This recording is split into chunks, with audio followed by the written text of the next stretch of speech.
এই গরমকালে চিংড়ি আর ঝিঙে দিয়ে একটা রসা খেতে খুব ভালো লাগে।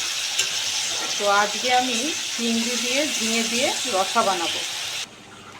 চিংড়ি মাছগুলো হালকা করে ভেজে তুলে রেখেছি।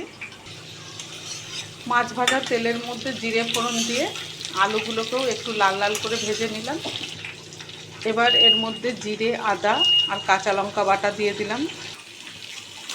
নুন হলুদ দিয়ে মশলাটা খুব ভালো করে কষিয়ে নিলাম।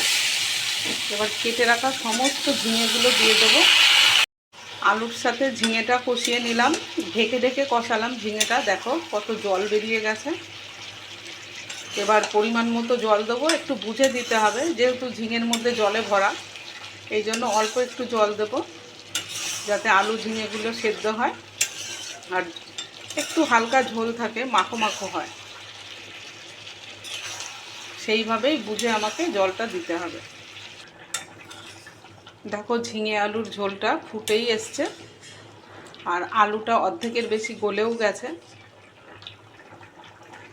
এবার ভেজে রাখা চিংড়ি মাছটা দিয়ে দিলাম। কিছুক্ষণ ঢেকে রান্না করব। দেখো ঝোলটা একদম মাখো মাখো হয়ে গেছে। এবার নামিয়ে নেব। এরকম পাতলা ঝোল কিন্তু খেতে খুব সুন্দর হয়। আর গরমের দিনে এই রকম চিংড়ি মাছের ঝোল ঝিঙে দিয়ে এত ভালো লাগে। একবার এভাবে ট্রাই করবেন। বাড়ির প্রত্যেকের খুব ভালো লাগবে, বিশেষ করে এই গরমের সময়টাতে।